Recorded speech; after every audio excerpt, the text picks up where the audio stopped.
So leave it up to Ketanji Brown Jackson once again, embarrassing black Americans all over this country by calling all of us disabled. Now, it doesn't surprise me because I've been saying for the longest that she's been strategically placed there by the Democrats to undermine our Constitution and our rule of law. She doesn't even care for the Constitution or the rule of law. She calls it legalese. She thinks all black Americans are disabled. So I hope you guys are keeping count. Not only the Democrats don't think that we could use computers, that we can't get IDs to go and vote. Now we're disabled. This is what they really think about us. And it's been it's been exposed that not even Democrats vote for black people. You see, like, these people, like, we need to get rid of all these racist, unconstitutional laws. If you're keeping score, everything that the Democrats has put forth up until now has been unconstitutional. We've been living under Democrat unconstitutional laws. Yo, Supreme Court, do your thing, man. Do your thing, okay? Because if things were fair, there wouldn't be one Democrat official elected.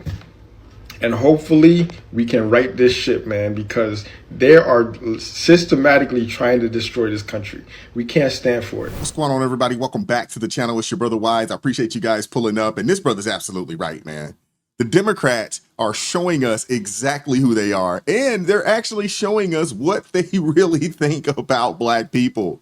Ketanji Brown Jackson literally got out there and said that black folks are disabled in perpetuity. Can't get much more racist than that, right?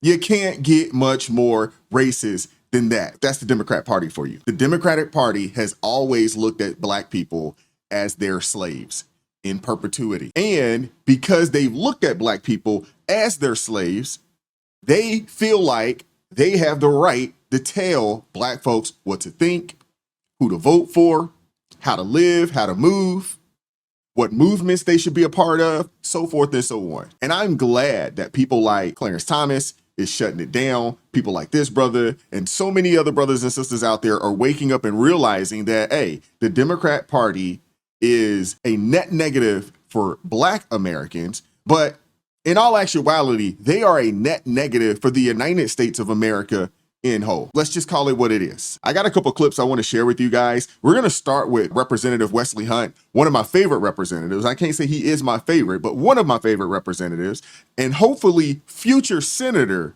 Wesley Hunt, being interviewed by Benny Johnson. Let's check this out. Brown Jackson, my favorite. one of the smartest people. You know, she knows, she doesn't know what a woman is, but Nope, she doesn't does know. know that black Americans are disabled. No. So- Harvard graduate, 2 Harvard degrees. Can't tell you Right. the difference between a man and a woman. Unbelievable. What does that mean? This is her in her own words. Ketanji Brown Jackson refers to black Americans as disabled during a Supreme Court hearing, arguing that black Americans without these special lines drawn wouldn't be able to vote. Your take on this, Congressman? See, this is the example of the liberal mind virus. This is an example of the soft bigotry of low expectations. And I recognize what happened in this country 150 years ago. I think you've heard me say this before. My great-great-grandfather was born on a plantation. His great-great-grandson, me, is a United States congressman in a white majority district that President Trump would have won by 20 points, and I won by 27 points. I think we are way beyond slavery. I think we are way beyond Jim Crow. And while this country has a checkered past, by the way, like every single civilized nation has a checkered past in the form of slavery and indentured servitude, at the end of the day, we have come a very long way, and I'm a prime example of that. Look, I am like the Democrats' worst. So am I. I'm a prime example of that as well.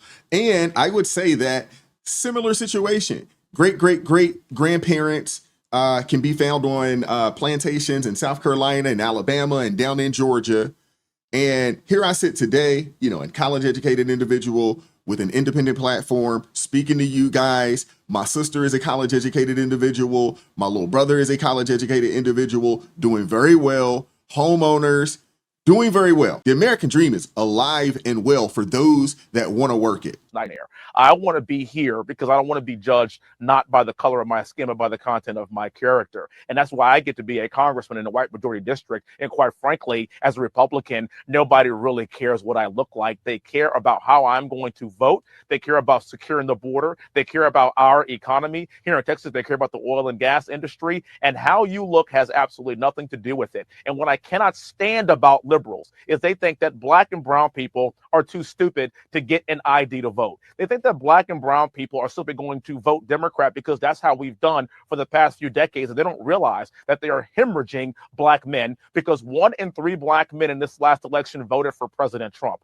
What they have to understand is we want to be respected just like everybody else. Yep. I don't want to be handicapped. I don't want your gratis. What I want you to do is look at me and say, does this guy have grit, hard work, determination? And if so, you can be somebody in this great nation. And what I don't understand is this: if black people are handicapped so bad, and if black people can't be successful, and if white supremacy still exists, let me ask you a question.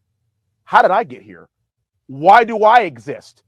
And while the Democrats sit there and call me, oh, Wesley, you don't get it. Oh, Wesley, you're an Uncle Tom. You're this, you're that. Here's what I push back with. The people here in the great state of Texas recognize this. I'm a West Point graduate, flew 55 combat air missions in Baghdad, learned how to fly the most sophisticated helicopter that's ever existed, the A-64 Delta Apache, earned 3 master's degrees in 4 years from an Ivy League school, and I love my country. That's all they care about. And Democrats hate hearing that because that's called merit. He's absolutely right. Oh my goodness. That's why I really appreciate this brother here, because he's absolutely right. As someone that worked in corporate America, you know, as a headhunter in a commission-based environment where you have to eat what you kill, right? Everywhere I worked my way to being number 1 in that office and one of the top people in the company and one of the highest earning people in the company. Not because someone felt guilty for me or sorry for me. Nah, because I was willing to go in and compete. I did not feel inferior. I do not feel inferior. And I went and put the work in. Yeah, that means coming in early. Sometimes that means staying late, investing in myself. Oh yeah. And I was rewarded for it. People got to stop looking for people to grab their hand and take them to drink. No, go and get it. The opportunities are out there, man. Go make it happen. Put your faith in God and go put the work in. The word says faith without works is dead. So put your faith in God and then go put the work in. God will bless your hands. It's the exact opposite of DEI. I don't ever want to be given anything because of the way I look. And I hate seeing a black woman who's a Supreme Court justice sit there and spew these kinds of liberal lies. And as somebody that has 2 Harvard degrees, she should literally just say, look, I'm probably a pretty smart person. I have 2 Harvard degrees. And yet she reverts back to being a victim.